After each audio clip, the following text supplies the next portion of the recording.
ছয়টা লক্ষণ আলামত রয়েছে, যে আলামতগুলো যখন শুরু হবে মানুষ তখনও বুঝবে না যে সে মারা যাচ্ছে, মারা যাবে একটু পরে। কিন্তু এই আলামতগুলো যখন চলবে, শুরু হয়ে যাবে, দেখা দেবে, নির্ঘাত আপনার মৃত্যু হয়ে যাবে। আল্লাহু আকবার বলেন। এটা আমার কথা না, আল্লাহ সুবহানাহু ওয়া তাআলার কথা। দেখেন, প্রথম যে লক্ষণ বা আলামতটা, যেদিন আপনার মৃত্যু ঘটবে এই দিনটাকে বলা হয় ইয়াউমুল মাউত, মানে মৃত্যুর দিন। এদিন আপনি জানেন না যে কোন দিন আসবে, এদিন আপনি জানেন না যে কোন সময়, কোন মুহূর্তটা, সেই সময়টা, কোন দিনটা, কোন মুহূর্তটা। এতে কি রোজার ঈদের আগে হবে, রোজার ঈদের পরে হবে, কোরবানি ঈদের আগে না পরে, বৈশাখ মাসে না জ্যৈষ্ঠ মাসে, জানেন একমাত্র কে? আল্লাহ তাআলা সেজন্য বলেছেন, ইদা জা আজালুহুম লা ইস্তাখিরুনা সাহ ওয়া লা ইস্তাকদিমুন। যেদিন সময় চলে আসবে এক মুহূর্ত বাড়ানো হবে না, কমানো হবে না, নির্ধারিত সময় আপনাকে দুনিয়া থেকে বিদায় নিয়ে চলে যেতে হবে। প্রিয় ভাইরা আমার, যেদিন আপনার মৃত্যু আসবে, আপনি বুঝতে পারুন আর না পারুন, আপনার রূহটা কিন্তু ঠিকই কিছু না কিছু বুঝতে পারে। যেমন আল্লাহ সুবহানাহু ওয়া তাআলা পবিত্র কুরআনুল কারীমের মধ্যে কি বলছেন একটু খেয়াল করেন। আবার আল্লাহ রাব্বুল আলামিন বলছেন, ওয়াত্তাকু ইয়াওমান তুরজাউনা ফীহি ইলাল্লাহ সুম্মা তুওয়াফা কুল্লু নাফসিন মা কাসাবাত ওয়া হুম লা ইউযলামুন।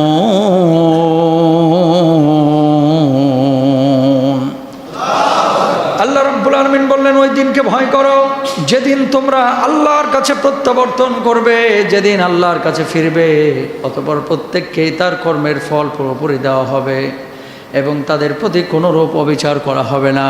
বন্ধুরা আমার, যেই দিন মানুষ দুনিয়া থেকে বিদায় নিয়ে চলে যাবে, মানুষ বুঝতে পারে না যে আজকে তার মওত হয়ে যাবে, কিন্তু রুহের মধ্যে একটা অস্থিরতা কাজ করে। অস্থিরতা কেমন যেন একটু অন্যরকম মনে হবে, চাপা অনুভব তার ভেতরে অনুভূত হবে, পেরেশানি কাজ করবে। কারণ যেদিন দুনিয়া থেকে সে বিদায় নেবে, দুনিয়ার জীবনের অধ্যায়ের সেদিন পরিসমাপ্তি ঘটবে, ঠিক কিনা? যেদিন আল্লাহ রাব্বুল আলামিন আপনাকে দুনিয়া থেকে বিদায় করবেন, সেদিন আসমান থেকে ফেরেশতা নামবে। ফেরেশতা, মানুষ যখন মুমূর্ষ অবস্থায় পতিত হবে, আল্লাহ রাব্বুল আলামিন যখন দুনিয়া থেকে তাকে নিয়ে যাবেন, মানুষজন ওই ফেরেশতাদেরকে দেখতে পাবে, কিন্তু তখনও বুঝবে না এই ফেরেশতারা কেন তার কাছে এসেছে, রূহ কবজ করার জন্য নাকি দুনিয়ার অন্য কোনো কাজ করার জন্য। সেদিন মানুষ তখনও বুঝতে পারবে না। বলুন আল্লাহু আকবার। এক নম্বর, ইয়াউমুল মাউত, যেদিন মৃত্যুর দিবস আসবে, সেদিন ফেরেশতারা যে আসমান থেকে নামবে আপনার কাছে আসবে, আপনি দেখবেন যে ফেরেশতা আমার কাছে এসেছে, কিন্তু আপনি বুঝতে পারবেন না যে কেন আমার কাছে আসলো। তখনও আপনি জানবেন না যে আমার মৃত্যুর দিনটা আজকের দিন। আল্লাহু আকবার। তাহলে এক নম্বর লক্ষণ কি? আকাশ থেকে ফেরেশতা নামবে। কি নামবে? ফেরেশতা নামবে। যেদিন আপনি মারা যাবেন সেই দিন পেরেশানি কাজ করবে, সেই দিন অস্থিরতা কাজ করবে, এবং মুমিনরা অনেক আগেই বুঝতে পারে। আল্লাহ রাব্বুল আলামিন তাদের হৃদয়ের মধ্যে এমন একটা চেতনার জাগরণ করে দেয় যে আমার পৃথিবীতে আর বেশি দিন সময় নেই, সুতরাং এখনই আমাকে সতর্ক হতে হবে, ছেলে মেয়েদেরকে ওসিয়ত করতে হবে, আমার সম্পত্তি যা আছে এগুলো যথাযথভাবে ওসিয়তের মাধ্যমে ভাগ বাটোয়ারা করতে হবে, যাতে করে আমার মৃত্যুর পরে মারামারি, ঝামেলা, ঝঞ্ঝাট তৈরি না হয়। আল্লাহু আকবার বলেন। এটা গেল এক নাম্বার। দুই নাম্বার চিহ্ন, মানুষের যখন রূহ কবজ করা হয়, মানুষের পায়ের পাতা থেকে শুরু হয় কার্যক্রম। পায়ের পাতা থেকে যখন রূহটাকে চাপ দেওয়া হয়, তখন পায়ের গোছায় আসে, হাঁটুর উপরে আসে, কোমরের মধ্যে আসে, বুকের উপরে আসে, সর্বশেষ আপনার বুকের দুই পাশে যে বড় হাড্ডি রয়েছে, লম্বা হাড্ডি, এই হাড্ডি পর্যন্ত আপনার ভেতরে চাপ অনুভূত হবে, আপনার রূহটা ছটফট ছটফট করবে।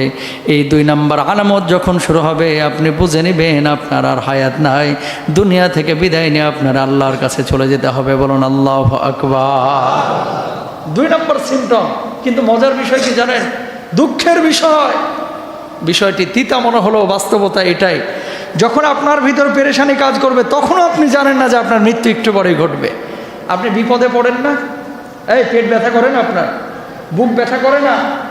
যখন বুক ব্যথা করে, পেট ব্যথা করে, মনে হয় যেন মরে যাচ্ছি, কিন্তু মানুষ জানে যে হসপিটালে গেলে হয়তো আমি সুস্থ হয়ে যাব। মরে যাচ্ছি মনে হচ্ছে, কিন্তু মরে যাব এটা 100% না। কথা বলেন না? মনে হচ্ছে যে মরে যাচ্ছি, কিন্তু আপনার মনে আবার অন্যদিকে সায় দিচ্ছে যে হসপিটালে যা, তাহলে সুস্থ হয়ে যাবে, ডাক্তারের কাছে যা, মেডিসিন নে, তাহলে তুই ঠিক হয়ে যাবি। এরকম একটা চেতনা কাজ করে। ঠিক মানুষ যখন মারা যাবে, যখন রূহটা কবুজের প্রক্রিয়া শুরু হবে, মানুষ তখনও মনে করবে যে পৃথিবীতে অন্য আমার তো অনেক রোগ বালাই ছিল, হয়তোবা এটাও একটা রোগ, একটু পরে হয়তোবা আমি ভালো হয়ে যাব। কিন্তু মানুষ বুঝবে না যে একটু পরে তার জীবনের বিনাশটা হয়ে যাবে। বলুন আল্লাহু আকবার। দেখেন কি মারাত্মক জিনিস। তাহলে আপনার রূহ কবজের পালা, পায়ের পাতা থেকে আরোহণ করে গোসা, হাঁটু, পেট, নাভি, বুকের ওপর হয়ে মানবদেহের তারাক্কি, এই যে এপাশ থেকে এপাশের যে হাড্ডিটা, এই পর্যন্ত গিয়ে আপনার রূহটা থেমে যাবে। এই পর্যন্ত গিয়ে আপনার রূহ কবজের কার্যক্রম তখন শেষ হবে। আচ্ছা, যখন আপনার পা, রূহটা যখন পায়ের ওপর থেকে চলে যাবে, পাটা কি হয়ে যাবে? অবশ হয়ে যাবে। কি হয়ে যাবে? অবশ হয়ে যাবে। হাতের উপর থেকে যখন চলে যাবে, হাতটা অবশ হয়ে যাবে, আপনি আর নাড়াচাড়া করতে পারবেন না। মানুষ তখনও মনে করবে পা আমার অবশ হয়েছে, হাত আমার অবশ হয়েছে, কী হয়েছে? আমার বুকের ভিতরে তো রূহটা আছে, হয়তো বা আমি বেঁচে যাব। কিন্তু মানুষ তখনও বুঝবে না। হ্যাঁ, তারপরে তৃতীয় ধাপ শুরু হবে। দেখেন আল্লাহ তাআলা কি বলছেন। এই ধাপের নাম হচ্ছে তারাকি।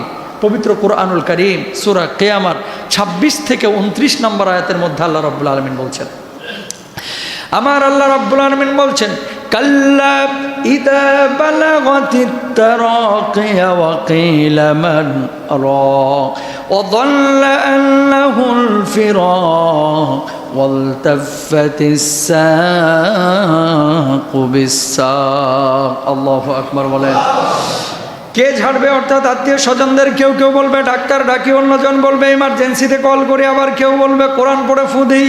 এই পরিস্থিতিতে মানুষ জীবনে ফিরে আসার আশা করতে থাকবে। সে বিশ্বাসই করতে চাইবে না যে তার রূহটা আজকে বের হয়ে যাচ্ছে। সে মনে করবে বিদায়ের ক্ষণ এসে গেছে, অর্থাৎ সে এখনো মৃত্যুর বিষয়ে নিশ্চিত নয়, সে বাঁচার চেষ্টা করতে থাকবে।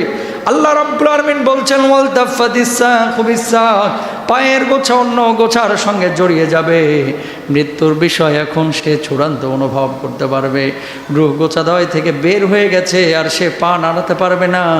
এবং রূহ থেকে দেহ, যখন রূহ দেহ থেকে বের হয়ে তারাকিতে পৌঁছে গেছে, অর্থাৎ গলা পর্যন্ত পৌঁছে গেছে, এবার মানুষ বুঝতে পারবে কিছু একটা হয়েছে, হয়তোবা আমি আর বাঁচতে পারবো না। আল্লাহু আকবার। ওই দুনিয়ার মুসলমান, যখন আপনার রূহটাকে মালাকুল মউত এভাবে থাবা মেরে বের করবে, আপনি প্রথমে বুঝতে পারবেন না। বুঝতে পারবেন কখন? যখন একটার পর একটা অঙ্গ যখন অবশ হয়ে যাচ্ছে, ভেতরে পরিবর্তন যখন তৈরি হয়ে যাচ্ছে, মানুষ মনে করবে, আপনিও মনে করবে যে স্বাভাবিক অসুস্থতাই মনে হয় আপনার, হসপিটালে নিলেই মনে হয় সুস্থ হয়ে যাবেন, আইসিইউতে ঢুকাইলেই মনে হয় ভালো হয়ে যাবেন, এমার্জেন্সি ওই ডাক্তারের কাছে নিয়ে গেলেই হয়তো বা ভালো হয়ে যাবেন। অন্যান্য রোগের মতো মনে হবে।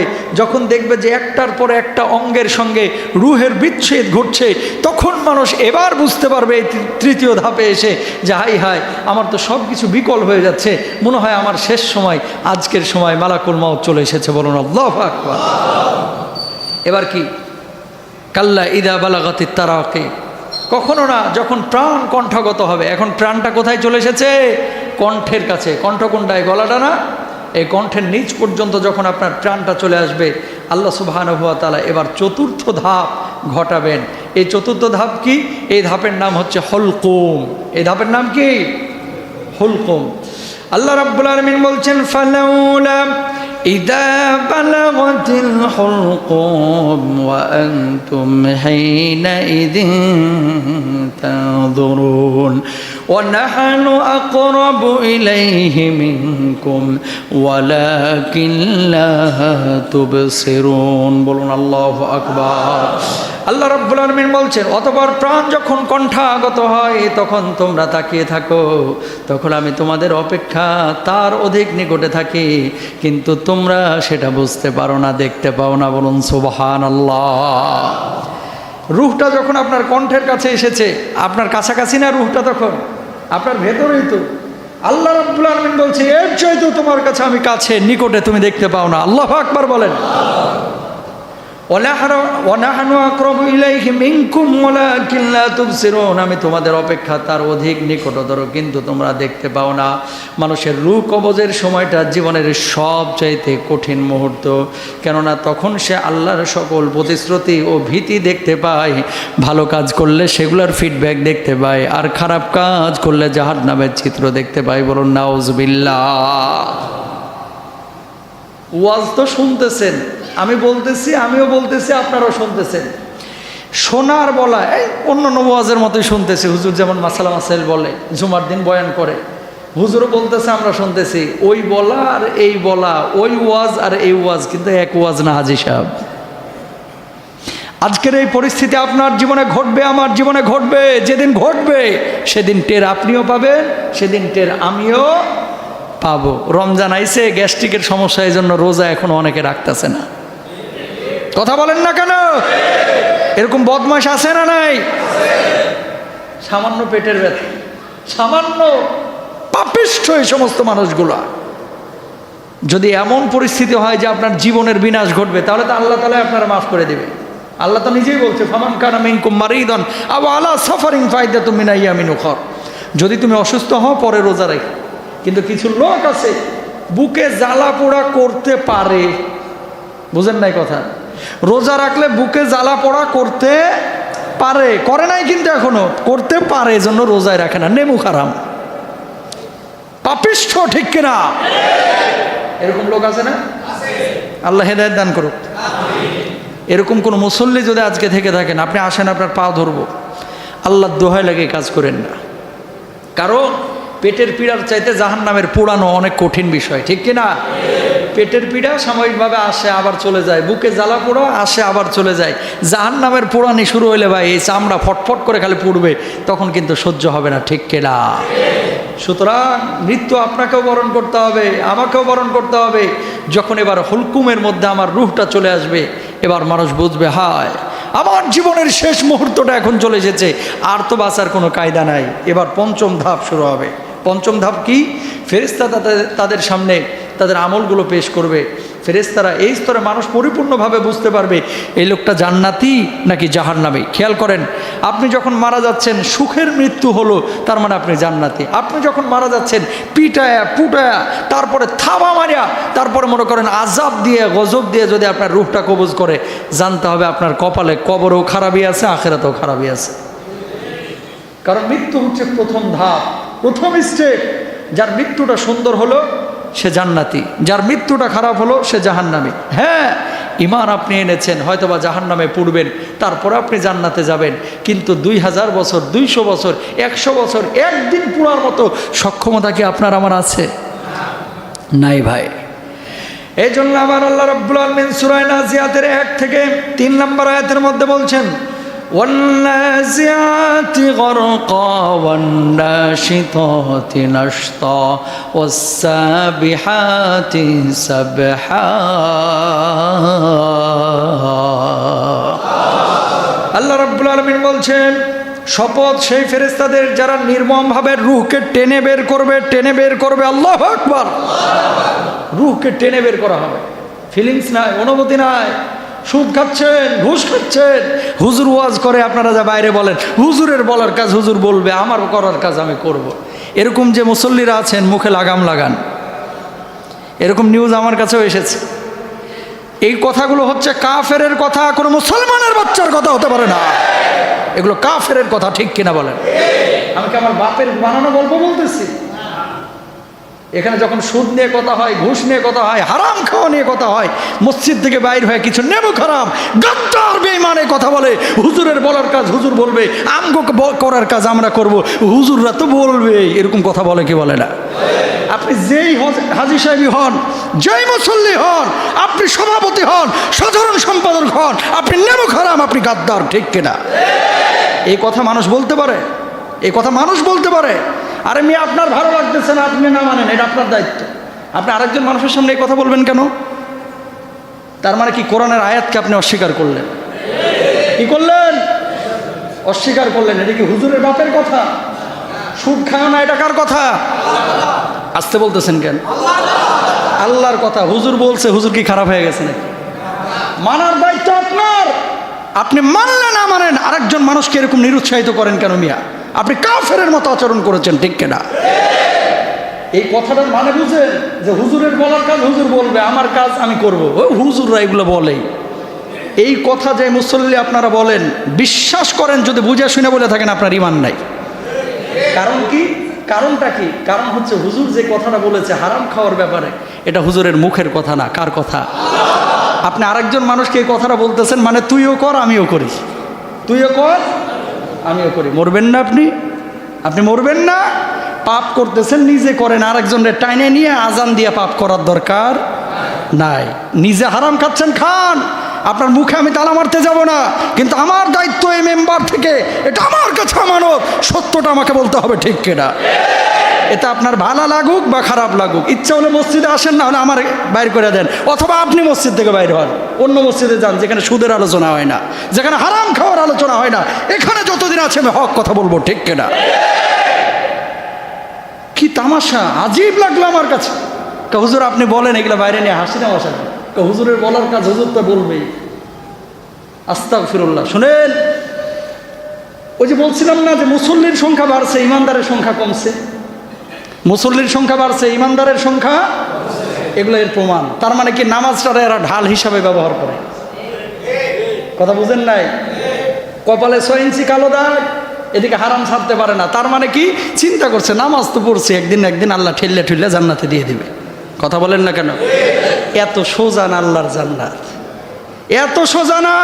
মানলে পুরোটা মানেন, অর্ধেক মানার দরকার নাই। আর আমার ওয়াজ যদি তিতা লাগে তাহলে কানে হেডফোন লাগায় বয়ে থেকে আইসা নামাজ পড়ে চলে যায়, কিন্তু হক কথা বলতে হবে। বোবা খতিব হওয়ার দরকার নাই, বোবা ইমাম হতে পারবো না, ঠিক কিনা? এখানে কাউকে খুশি করার জন্য, কাউকে অখুশি করার জন্য ওয়াজ করি না। যেটা সত্য কথা সেটা আমাকে বলতে হবে। সুদ, ঘুষ, জেনা, ব্যভিচার হারাম, হারাম। আরেকজন মানুষের সামনে এই কথা বলে মানে কি? এই কথা বলার দ্বারা উদ্দেশ্য হচ্ছে তুইও কর আমিও করি। হুজুররা বলার কাজ হুজুররা বলুক। হুজুর আইতেছে যাইতেছে, হুজুর গাড়ি নিয়ে আসে, সুন্দর করে একটু ওয়াজ করে দিয়ে চলে যায়। হুজুররাও সুদ না খায় কি ভাইছে আছে না? আপনিও চাইলে পারবেন। কষ্ট নিয়েন না। আজকে হুজুরের উপরে কষ্ট নেবেন, কালকে নিজেই খুশি হবেন। কবরে যখন ঠুকানি থেকে বাঁচবেন, কবে হুজুর ভালো কথাই বলছিল। আমার লাভ আছে কোনো? আপনার হারাম খায়, আপনি যদি হারাম খান আমার কোনো লাভ আছে? আপনি যদি হালাল জীবনযাপন করেন, লাভ আপনার, হুজুরের না, ঠিক কিনা? সুতরাং এই কথাগুলো বলা যাবে না যে হুজুরের বলার কাজ হুজুর বলুক, আমাদের কাজ আমরা করি। আল্লাহ মাফ করুক, আমিন বলেন। পঞ্চম ধাপ, যখন রূহটা কবুল শুরু হবে, জান্নাতি না জাহান্নামী, যেটা সুদখোর বুঝতে পারবে যে সুদ খাইছে, এবার থাবানিটা কেমনে হবে এবার বুঝেন। যেটা হারামখোর ও বুঝতে পারবে, যেটা আল্লাহর কোরআনের বিপক্ষে অবস্থান নিয়েছে সেটাও বুঝবে, যেটা বদ্দিন বদকার সেটাও বুঝবে, যেটা রোজা করে নাই সেটাও বুঝবে, যেটা নামাজ পড়ে নাই সেটাও কিন্তু বুঝবে। সেদিন কিন্তু বুঝবে সবাই। তখন কি হবে? যেটা হারাম খেয়েছে বারবার মালাকুল মাউতকে বলবে, মালাকুল মাউত আমি তো হালাল জীবনযাপন করতে পারি না, তুমি আবার মাফ করে দাও, এবারের মতো নিও না, আমার নিও না মালাকুল মাউত, ছেড়ে দাও, এবারের মতো ছেড়ে দাও, আগামী রমজানে একটা রোজাও ছাড়বো না, মালাকুল মাউত আমার ছেড়ে দাও, দেখো আমি কালকে থেকে সুদ খাবো না, মালাকুল মাউত আমার ছেড়ে দাও, আমি জেনা করবো না, ও মালাকুল মাউত আমার ছেড়ে দাও, পহেলা বৈশাখে আমি উল্টাপাল্টা কাজ করবো না, মালাকুল মাউত আমার ছেড়ে দাও, দেখো না আমারে আগামী 10টা রোজা আমার সুযোগটা দাও, দেখো আমি রোজা করি কিনা, এই কয়দিন যা করছি মাফ করে দাও মালাকুল মাউত। মালাকুল মাউতের জবাবটা আসবে, হাত্তা ইদা জাহদাহুমুল মাউত ক্বালা রাব্বিরজিউন লাআল্লি আমালু সালিহান ফীমা তারাকতু কাল্লা। মালাকুল মাউত বলবে, তোর কি 60 বছরের জীবন দেওয়া হয় নাই, 30 বছরের জীবন দেওয়া হয় নাই, কেন তুই হারাম ছাড়লি না, কেন তুই হারাম ছাড়লি না, কেন মানুষের সঙ্গে কোরআনের বিপক্ষে অবস্থান নিলি? পালানোর কোনো পথ থাকবে ভাই? কোনো পথ থাকবে না। এই 1 থেকে 3 নম্বর আয়াতে তাফসীর ঘাটেন, দেখবেন সেখানে আল্লাহ তাআলা বলছেন যারা ঈমানদার মুমিন তাদের রূহগুলো খুব সহজে বের হয়ে যাবে, এদেরকে জান্নাতের চিত্রগুলো তুলে ধরা হবে। বদকার যারা, তারা বলবে আমাকে নিও না, রিকোয়েস্ট করবে। আর যারা সৎকার তারা বলবে মালাকুল মাউত তাড়াতাড়ি আমার রূহটা কবজ করে, আল্লাহর সান্নিধ্যে আমি যাইতে চাই। বারবার বলবে আমার কবরে নিয়ে যাও। বদকার বলবে, ও সন্তান তোর জন্য বাড়ি বানাইলাম, ও ও সন্তান, তোর জন্য গাড়ি বানাইলাম, তোর জন্য এত আয়োজন করলাম, তুই আমারে কেন বাড়ি থেকে বের করছিস? ও সন্তান, কেন আমার ব্লেড দিয়ে তুই আমার গায়ের পাঞ্জাবিগুলো জামাগুলো কেটে দিলি, আমার লুঙ্গিটা কেটে দিলি, কেন আমার প্যান্টটা কেটে দিলি? তুই আমার নিস না, কোথায় নিয়ে যাচ্ছিস? আমার বাড়ি থেকে আমাকে কোথাও নিস না। সন্তান বাপের ডাক শুনবে না, সন্তান ঠিকই বাড়ি থেকে বের করবে। বারবার যখন কবরের দিকে নিয়ে যাওয়া হবে, বারবার আকুতি করবে, আমার নিস না, কোথায় নিয়ে যাচ্ছিস? আমি নড়াচড়া করতে পারছি না, আমার কবরে রাখিস না। কিন্তু কেউ শুনবে না কারো কথা, আপনাকে নিয়ে চলে যাবে। আর যদি সৎকার আপনি হয়ে থাকেন, নামাজি হন, রোজাদার হন, হালাল জীবনযাপন যদি আর আপনি করেন, সন্তানকে তখন বলবে যে দেরি করিস কেন, তাড়াতাড়ি আমার লাশটারে ধোয়া, তাড়াতাড়ি কবরে নিয়ে যা, তাড়াতাড়ি আমার রবের কাছে আমারে ধুয়াই। বলুন আল্লাহ আকবার।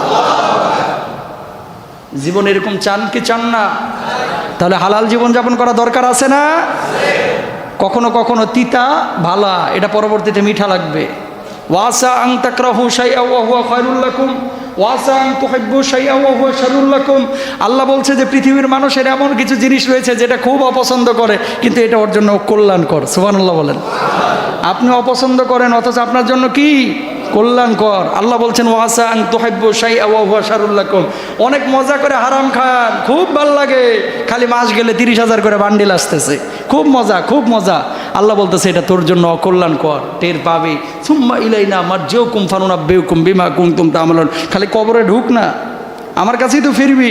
সেদিন কাকে বলবি যে হুজুরের বলার কাজ বলবে?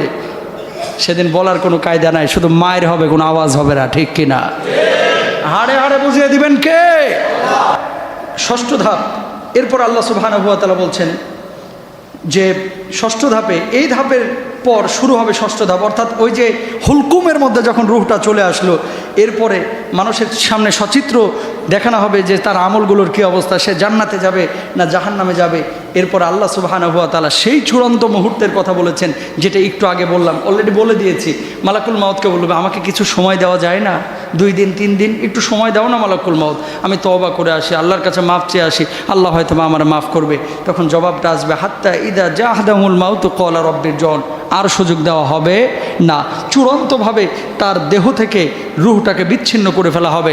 মানুষ তখন তাকিয়ে থাকবে। দেখেন, মানুষ যখন মারা যায় তার চোখগুলো অস্বাভাবিক বড় হয়ে যায় অনেক সময়, খেয়াল করছেন? চোখ খোলা থাকে না অনেক সময়, চোখগুলো অনেক সময় বড় বড় ডাগর চোখা হয়ে তাকায় থাকে একবার আকাশের দিকে, এরকম হয় কি হয় না? এরপরে তো আপনারা চোখটাকে বন্ধ করে দেন। কারণটা কি? কারণ হচ্ছে 2টা। কয়টা? 1 নম্বর কারণ, রাসূল আকরাম সাল্লাল্লাহু আলাইহি ওয়াসাল্লাম বলছেন যখন তার রূহটা কবজ করা হয়েছে, অনেক কষ্টে তার রূহটা বের করা হয়েছে, যখন রূহটা বের হয়ে যায়, সে তার রূহটা যখন চলে যায় তখন সে ওই রূহের দিকে তাকায়া থাকে, সে ফিল করে যে আমার রূহটা দেহ থেকে বের হয়ে গেল, পরাণ পাখিটা খাঁচা থেকে বের হয়ে চলে গেল, ও তাকায়া থাকে। তখন এই রূহটা যেহেতু বিচ্ছিন্ন হয়ে গেছে, সে আর চোখটা বন্ধ করতে পারে না। যেমন মোবাইলে চার্জ শেষ, তখন কি আপনার কোনো অ্যাপস কাজ করবে? মোবাইল ওপেন হবে? হবে না। আপনার রূহটা যখন দেহ থেকে বিচ্ছিন্ন হয়ে গেছে, ওই যে তাকায়া ছিল আর চোখটারে বন্ধ করতে পারে নাই, কারণ ভেতরে তো রূহ নাই।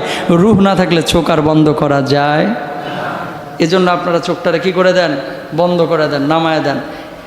এক তো হচ্ছে রূহের দিকে তাকায় থাকে, 2 নাম্বার হচ্ছে রূহটা বাইরে হয় চোখ দিয়ে। আল্লাহু আকবার বলেন।